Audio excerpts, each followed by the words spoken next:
for... Are you kidding?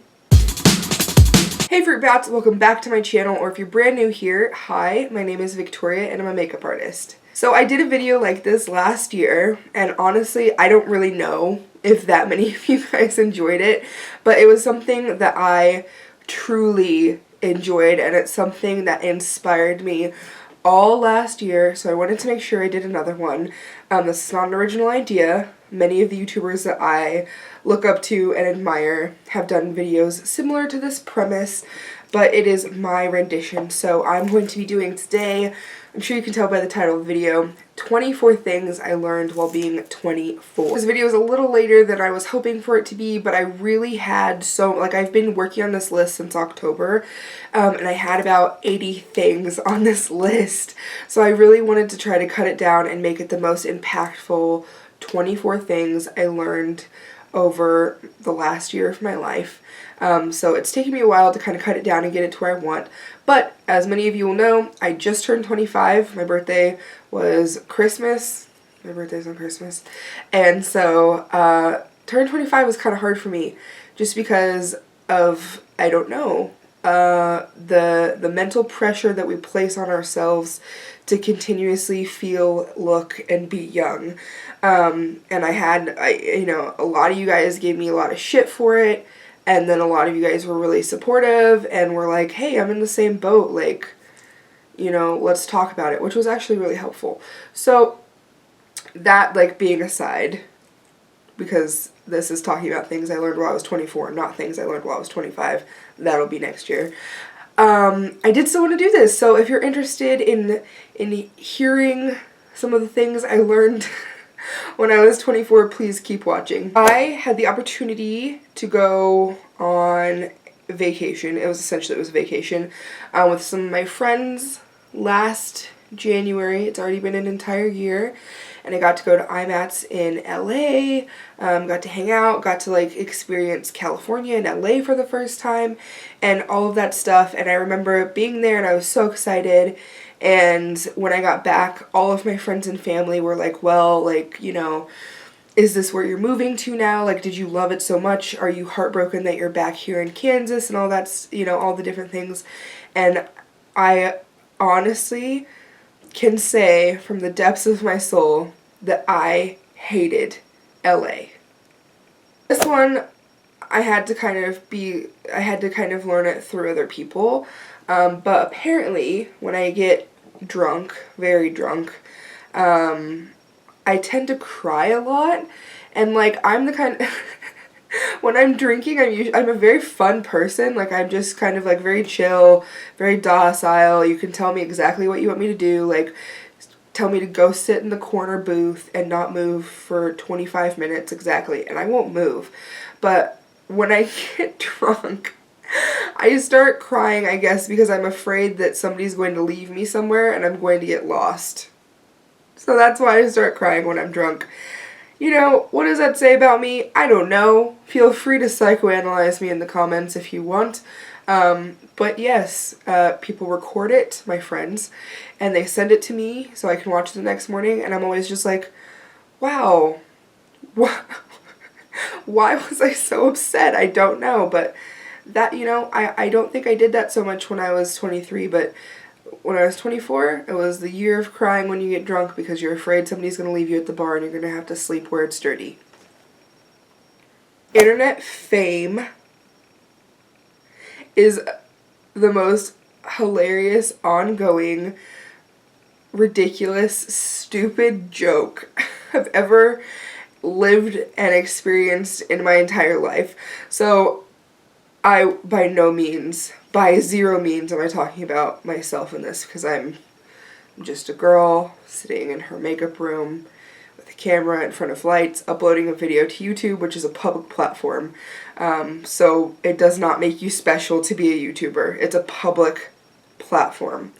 But I met a lot of people last year when I was in LA and when I was at IMATS. I met a lot of people that just thought that they, you know, because they had X amount of subscribers or followers on this or that, that they were just hot shit, And I was just like, you sit in your room all day and take pictures of yourself. You're not special. Lots of people do that. Just because you have more of an audience or following, you feel like you shouldn't have to stand in line at this makeup booth, or you feel like people should be like groveling at your fucking feet.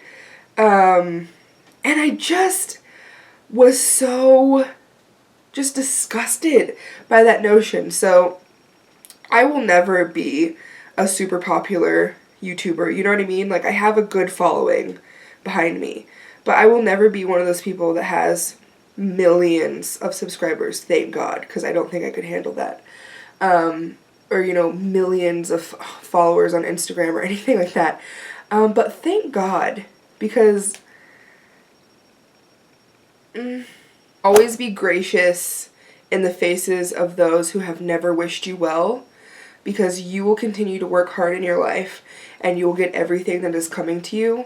And those people who are toxic, who have never wished you well, who just live to see you fall, will never go anywhere in life, while you just keep moving past them as you're learning and becoming a better person and working really hard. So always keep that in mind. The people who like want to see you fall, they don't go anywhere. They're stuck. You can keep moving. Oh my god, this one, I have the potential to cry over this one because like I get so angry when I think about it. But we've learned a lesson here. Let's share it. Many of you are probably in school, maybe high school, maybe college, maybe graduate school, I don't know. But there's a good chance many of you are in school. When you are doing group projects that literally have such a heavy weight that they can decide whether or not you pass, fail, graduate, don't graduate. When you're working in groups and the stakes are that fucking high, you're gonna have a dud in your group, okay? You're gonna have somebody who fucking can't get their shit together, who can't pull their head out of their ass for long enough to even see that they might have a responsibility in the group. And you're gonna be upset. You're going to cry about it, you're going to complain, you're going to be just like livid, you're going to feel all of these different emotions.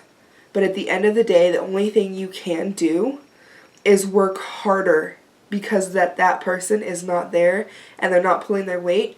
So the only thing you can do is work harder and outshine them.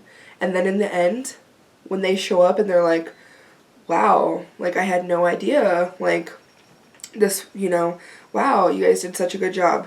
Then you just look at them and you say, yeah, and you didn't do a fucking thing. The moral of that lesson is that there are always going to be slackers and you are not always going to be able to do everything on your own. It's just part of life. You have to work in groups, even though I don't really like that. You are going to sometimes have to include other people in the things that you're doing. And when they suck, just keep going. Just keep working. Just forget them. When I was 24, I learned that I can go 84 consecutive hours without sleep.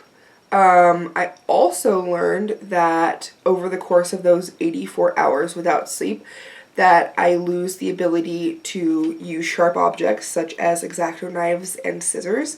I lose the ability to drive. I lose the ability to speak coherently. And I really lose the ability to kind of do anything other than just exist. But I can do it. I learned that when you finally graduate from college and you've achieved this giant goal that you've had for years and years and years, and you finally make it happen, that you just have a fucking mental breakdown. And you honestly just lose your goddamn mind for like a while. I learned that when you step out of college and you are not able to find a job in your field with your shiny new degree right away, that it is not the mark of failure. It is where you go from there that defines who you are. So it's continuing to be passionate and looking for things and working really hard and making ends meet and figuring out how to pay your bills and continuously being hopeful and searching for things that defines who you are. It's not the fact that it's a tough economy to find a full-time job right out of college.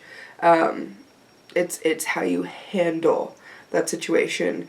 And I also, as kind of like a addendum to this one, learned that waiting until you find the right job and not just taking anything that comes to you because you are desperate to say that you have a full-time job in your field you graduated from brings happiness and it brings good things. And that after 7 months of holding out and looking and trying to find the right job for me outside of college and in my field of design, I have finally found a job. And I'm very excited, and I'm kind of scared because I will be kind of like rearranging the jobs that I do have, and I'm really going to be putting my eggs in my design job basket rather than spending so much time in makeup. But I did it, and I wish that I would have had the foresight to, remain as calm as I did towards the end, as I wasn't very calm in the beginning when I couldn't find a job. So, you will find a job. This is the only one that is a repeat from my list that I made last year, but I apparently didn't learn my lesson in 2016 while I was 24, so we're really going to shoot for high hopes that in 2017 I will learn this lesson, and this will not be on next year's list. But once again, I learned that nothing good comes from doing shots. Nothing. Nothing positive. Here are the cons of doing shots of alcohol. Here are the positives. You can't even see my hand because it's like touching the table. Nothing good comes from doing shots of alcohol. Nothing. Nothing, Victoria. Nothing. I learned that when you stop looking for someone, or you stop looking for something to kind of fill the void in your life that you have felt for like a really long time, because you just constantly choose to be in relationships that are pretty meaningless and not fulfilling. I learned that when you stop and you just kind of give up altogether, that for whatever reason, somebody who you didn't know you could miss so much without ever meeting them will step into your life. I learned that sometimes you need to be petty. It's a really underrated emotion. I think it has a bad rap, and I think that if you are using it sparingly, it's a fabulous emotion to have, and it is something very important to kind of hold on to sometimes in your life. Women are a hell of a lot stronger standing together than standing against each other. I have never been a very shy person or anything like that. I've never held back my feelings really. I've never really silenced myself, in real life or on the internet. But I definitely learned this year that it is more important than ever to stand up not only for yourself, fuck yourself. It's important to stand up for those who have less of a voice than you have.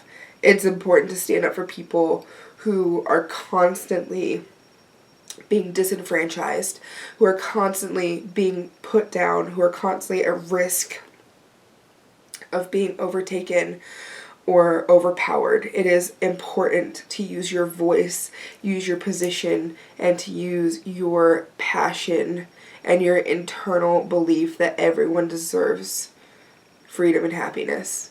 It is important to use that to stand together with people and to fight for other people. The safest place to put your false lashes after nights out is, but not limited to, the back of a car seat, the wall, the pillar on the balcony outside your apartment, your wallet, your travel toothbrush case, and like a whole lot of other walls. In 2016, I kept track of this all year for you guys because I just wanted you guys to know, because so many of you think I'm disgusting, which is fine, don't really care, but I ended up washing my hair 19 times in 2016, which averages out to be just about once every 2 weeks.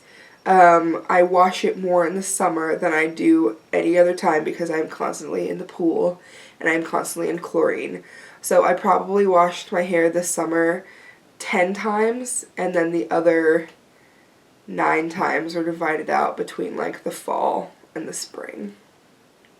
It is so freaking nice when your boyfriend's family actually likes you. And I'm not talking about like tolerates you to your face. I'm not talking about like, you know, will pity you with some small talk. I'm talking about like actually likes you and gives an actual shit about you. It's so nice. I can't tell you how much it means, honestly. I can. I'm trying to tell you right now. But like, it's just, it's such a departure from like other things I've been welcomed to in my life, and it's just so nice. It is important to celebrate yourself, or to try to celebrate yourself every single day, and then once you get to that point in your life where you really do genuinely like yourself, and you can celebrate yourself every day and you have no problems walking around and just feeling like, you know, there's a little piece of Beyonce inside of you, then it's really important to start celebrating others. And celebrating them outwardly, not just thinking in your mind like, oh, that person is really talented. It's like, you know, go up and tell them. That person's really gorgeous. Go up and tell them. You think somebody has a good heart, or, you know, does a lot of good things in life. It's really important to celebrate other people. And I did that more than ever in, you know, my 24th year of life. And it's not self-serving. It's not to make me feel like a better person. It's just genuinely because people deserve to know that they're awesome. And once you can tell yourself that you're awesome, there's no reason you don't tell 5 people every day that they're amazing and tell them why. So I challenge you guys for that to be one of your lessons of 2017. I learned that my dog really likes sweaters.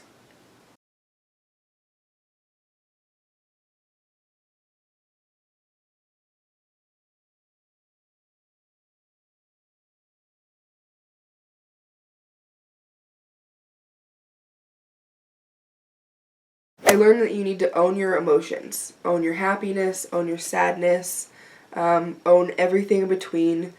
You don't have to feel bad for feeling bad, and you don't have to feel bad for feeling good. I think that a lot of times we, myself, very much at the top of the list, really feels like they just constantly can't feel the things that they're supposed to be feeling. Because I don't love myself. And you have to just let that go. If you're feeling sad, let yourself feel sad. Get it out of your system, and then start fresh the next day. If you're feeling happy, you don't have to repress that happiness because other people around you are not happy. You don't have to blend your emotions to fit with the moods of other people. Be stronger than the weak links that are imposed in your life. Be very thankful for your family every single day. The little stuff that like drives you crazy doesn't matter. Stop worrying about it. If your parents ask you to do something and you're kind of like put off by it, just like stop. Like honestly stop. This is very much like towards myself. I'm not really like telling you guys what to do, telling myself, but just your family is so much more important than anything you'll ever have. Oh my god, I love wine. I learned that I love wine. I don't love dry wine. I don't love fancy wine. I am a $10 bottle make you holler kind of girl, but I love wine. It's just so nice. Not every day, but like once a week. A really good glass of wine.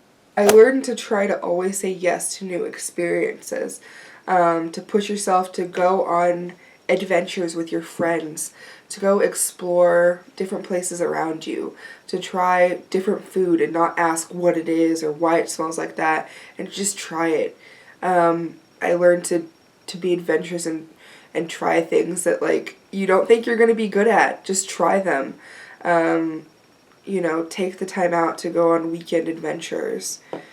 Always try something new when you can. Stop being so afraid to live a little bit more than you already are.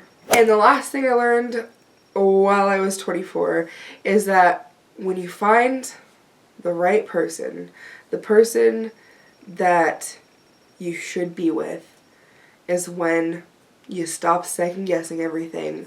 It's when, you know, when your family and friends ask you how it's going, you're honest and you're not just like, it's whatever, or you're just like not invested in anything. When you find the right person, it's effortless. You just fit together. It's just right. You no longer have to like worry or like feel seedy about things. You just feel like weightless. You feel like you're like everything's just working because it is. And it has, I can't tell you how long it's been since I've felt that. Honestly, I think this might be the first real true time that I've ever really felt it, because I don't have doubts in my mind, and I don't think about, you know, those things that just make you go crazy. I don't do that at all. I don't have any sort of reservations or regrets. I don't worry about things like about myself. I don't worry about things about him and his self, and I just can't fucking believe that I figured that out this year. Like, I just can't believe that that happened. I wasn't expecting that to honestly ever happen. I really wasn't. I've never felt like I would be one of those people. I don't know how to explain this without sounding crazy, but I am kind of crazy, so it's fine. But yeah, I can't believe it. Alright, you guys, that is everything. Well, not everything. Those are the 24 top things I learned while being 24. I hope you enjoyed. Like I said, this video is mainly for myself. It's not very often that I do a video that you guys don't ask for, and it's not very often that I do something just completely for myself to put on the internet. But this is that, like, one time a year I will do that. So if you watch this video, I hope you enjoyed it. But more than anything, I just feel like I really grew a lot this year, and it's great. I think last year when I was doing this video I was like feeling very relieved, and I was like bawling at the end of the video. But this year I'm like, I just feel like I've learned and accomplished a lot, and I feel good. I don't know what 2017 is going to be for me, but I'm just really hopeful, which is weird because life in general is just not looking great right now in the United States. But I am a very hopeful individual and hopeful for all, so who knows. If you guys enjoyed this video, if you guys like me, if you guys want to see more of me, make sure you give this video a thumbs up and don't forget to subscribe. I'll be doing another one of these next year, and around October I'll probably start tallying up the list to see what makes the cut. Also, when you subscribe, don't forget to hit the bell button located right below next to the subscribe button so you never miss out on any of my videos and you're always the first in line to see them. Thank you guys so much for being here today. Thank you for indulging me in this video that you might not have wanted to see. I hope you have a great day, and I'll see you in my next video. Bye.